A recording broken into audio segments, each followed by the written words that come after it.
안녕하세요. 세브란스병원 신경외과 교실 부교수 정준호입니다.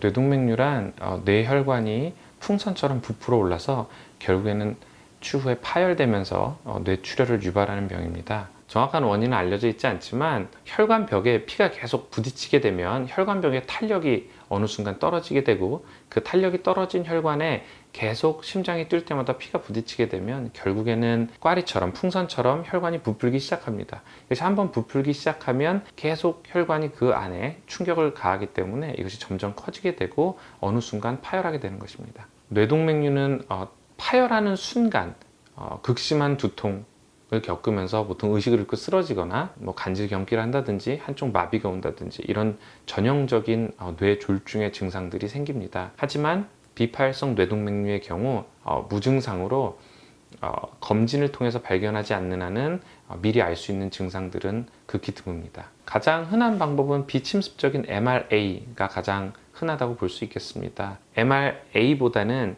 조영제를 넣고 찍는 CT 조형 검사가 훨씬 더 정확하긴 하지만 대부분 MRA로 확인이 가능합니다. 유전이랑 관계 있다는 정확한 연구 결과가 있는 것은 아니지만 가족력, 예를 들면 외할머니, 엄마, 딸 이런 식으로 가족력이 있는 환자군들은 있습니다. 그래서 그분들의 경우에는 조금 더 적극적으로 검진해 보시기를 추천드립니다. 동맥류의 크기가 커지는 경우에는 주변의 뇌를 압박하거나 뇌신경을 압박해서 뇌신경 증상들이 나타나는 경우들이 있습니다. 예를 들면 시신경을 눌렀을 경우에는 복시, 사물이 두 개로 보인다든지 사시가 된다든지 혹은 시야가 점차 흐려져서 시력이 떨어진다든지 이런 증상들은 시신경과 동안신경을 눌러서 나타나는 증상이고, 보통 후교통동맥의 동맥류의 경우 그 3번 동안신경을 누르기 때문에 안검하수라 그래서 눈꺼풀이 떨어지는 증상이 생기기도 합니다. 비파열성 뇌동맥류에 대한 약물 치료는 아직까지는 없습니다.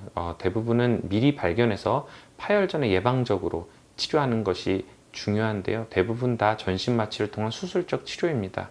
수술적 치료는 크게 두 가지로 나뉘는데, 개두술을 통한 클립 결찰술과 혈관 내 수술을 통한 코일 색전술로 나뉩니다.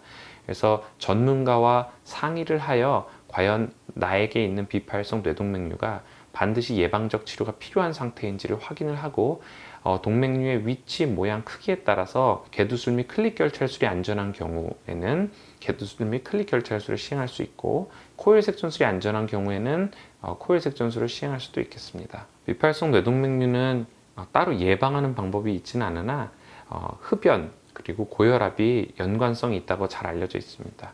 그래서 흡연하시는 분들은 반드시 금연을 하셔야 되고, 고혈압이 있으신 분들은 혈압 조절을 아주 잘 하시는 것이 성장 파열을 줄일 수 있는 예방법이라고 할 수 있겠고, 무엇보다 중요한 것은 동맥류가 진단된 경우 전문가와 상의하여 적절한 추적 방법 그리고 치료 방법을 결정하시는 것이 좋을 것 같습니다.